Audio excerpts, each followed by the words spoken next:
Happy Thanksgiving, or if you're seeing this later, I hope you had a good holiday. If it was, in fact, a holiday for you, or if you celebrate Thanksgiving, it's nice to have a little bit of a break, anyways. So, we are moving right along. I want to talk about your discussions that you did, the PR discussion on ethics and sourcing the different companies that have done some things that weren't ethical.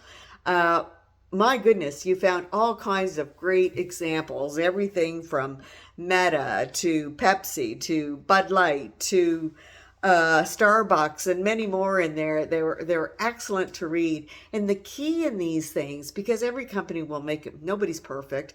They may make a mistake, and social media can wipe out that very quickly. So the key is how quickly the company responds and how they respond. Do they respond positively, or did they ignore it for a while? So there's all those things to consider, but I thought you had some awesome examples in there, and also your code of ethics for your own companies. Very well done. And you know, when a company policy for social media in companies, it protects the company and it protects you. And I know in a couple, one was someone was let go because they didn't abide by the policy, and that can happen. So that's why we have policies, obviously, but that's why an employer would have a policy, because if someone in their employment had done something wrong, then they do have the option to dismiss them if it was something really bad and it was against a policy that was stated. And most times when you work for a company, and you probably know this, you sign off on a handbook or on the policies that you will adhere to those during your work time there. So we all did that in broadcasting, and I'm sure most companies do that today. So we are moving on into Unit 6. And in Unit 6, we start the roles of writing for public relations. So this is getting right into the fun part, where we've talked about the history, we've talked about the different types of things that we can do, and the different codes, the different policies. Now we're going to actually get into writing. And this could, if it's your thing, this is really the fun part. And hopefully it is for you. So we want to learn all about the different writing pieces, and we're going to learn to write several pieces. The first piece that you're going to actually work on is a feature article. So the discussions in this unit are all towards, how to create a good feature article. So make sure that you complete those discussions. And keep in mind, your discussions are due on the date that it says on them, which is usually the same as the unit. If they're past that time and I've entered them, I don't change the marks. They're like an assignment, and they're short, sweet. They're not a lot of points, but I can't keep going back and forth. So they are due at the same time as whatever due date is on them.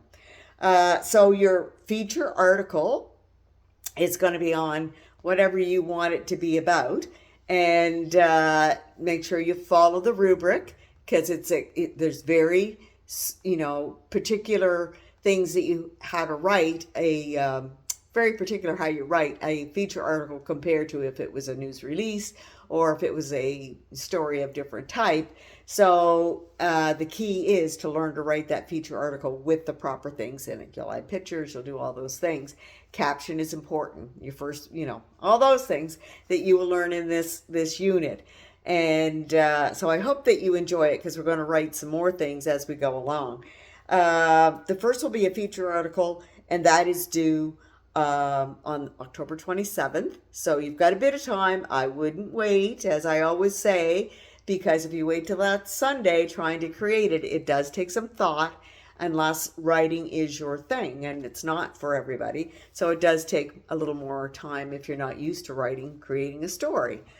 So yeah, that's going to be our first piece. Also, you should have seen my announcement for Nova Scotia Challenge.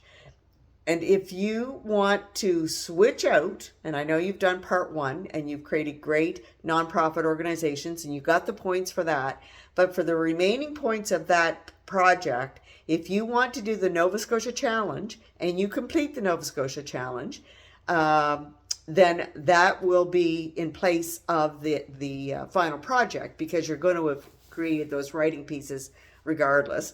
So you need to let me know. And if you don't complete the Nova Scotia Challenge, even if you've signed up for it, then you will have to do the project. So let me know, and we can make that work. But it's an awesome, awesome opportunity to do the Nova Scotia Challenge. It's great learning. It's great working with people, and maybe you can win some cash. So if you have any questions, please reach out to me. That's quite a lot. So have a good week, and I'll talk to you soon.